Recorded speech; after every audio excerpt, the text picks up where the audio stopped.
કચ્છ અને ગુજરાતની રસપ્રદ ઘટનાઓને સમાચાર જાણવા અમારી ચેનલને લાઇક, શેર અને સબસ્ક્રાઇબ કરો. જય ઉમિયાજી. આજે તારીખ 19/4/2026 અક્ષય તૃતીયા. અક્ષય તૃતીયા એટલે કે વણમાગ્યું મુહૂર્ત. કોઈ પણ સમયે લગ્નનું હોય કે બીજું પણ, તો વણમાગ્યું આજનું મુહૂર્ત હતું.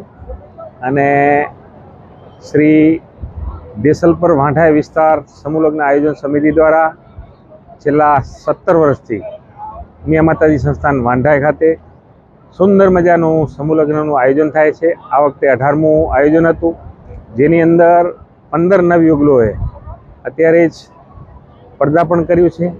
આમ કુલ 18 વર્ષની અંદર 1200 દીકરા દીકરીએ લગ્નના પવિત્ર બંધને બંધાઈ પોતાનું ગ્રસ્તાશ્રમની શરૂઆત કરી છે. અને ઘણા બધા એને સંકલ્પો પણ લીધા છે કે ભાઈ કાયમી અમે નિર્વ્યસની રહી, સમાજ ઉત્થાન માટે પણ એમાં ભાગીદાર થશું. અને ખૂબ દાતાઓનો અત્યારે અહીંયા સહયોગ મળે છે. અહીંયા ભાગ લે છે એ દીકરીઓને સરકારશ્રીની યોજના 7 ફેરા અને કુંવરબાઈ એવી લગભગ 400+ દીકરીને 1.5 કરોડથી વધારાની રકમ આ આયોજન સમિતિના માધ્યમથી પ્રાપ્ત કરાઈ છે. અત્યારે જે 15 દીકરીઓ જોડાઈ છે એમને પણ આગામી 2-3 મહિનામાં એમની તમામ જે કાર્યવાહી હશે એ પૂર્ણ કરી અને એમને પણ આ લાભ મળશે. વધારામાં જે આજે કન્યાદાન પણ સારું એવું મળ્યું છે, તો એ આગામી 3 મહિના પછી શ્રાવણ માસમાં એક સારા મજાનો કાર્યક્રમ કન્યાદાન અર્પણ સમારોહ કે જેની અંદર છેલ્લા અમે 15 વર્ષથી અલગ અલગ આપણા તત્વચિંતકને બોલાવીને 1 થી 1.5 કલાકનું માર્ગદર્શન ને આ જે સમૂહ લગ્ન થયા એની અંદર જે કંઈ સુઝાવ હોય કે હજી આને બહેતર કેમ કરી શકીએ એના માટેનો કાર્યક્રમ આપણો શ્રાવણ મહિને યોજાશે. ત્યારે આ બધાએ નવયુગલો આવશે અને એમ અત્યારે ખૂબ જ આજે પણ અમારી અહીંયા સંખ્યા 15 નવયુગલના હિસાબે જે થવી ખપે એનાથી દોઢી થઈ છે. પણ નીચે રસોડા સમિતિ હોય કે પછી આ રસ સમિતિ હોય એ બધાએ આમાં ક્યાંય ખૂટતી રહેવા દીધી નથી.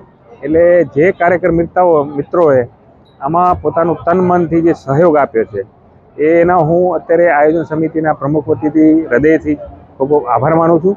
અને આવો જ સહકાર ભવિષ્યમાં મળતો રહેશે તો આપણી આ માતૃ સંસ્થા અને જ્ઞાતિ દીપતી રહેશે, એ જ શુભકામના પાઠવું. સમિતિને વધુમાં વધુ કે આજે ખર્ચાળ જ્યારે સમય છે ત્યારે કોઈક દેખાદેખી આગામી સમયમાં કોઈ નવયુગલ કે એના વાલી ખોટા ખર્ચમાં ન પડે તો વધુમાં વધુ સંખ્યામાં અહીંયા જોડાય.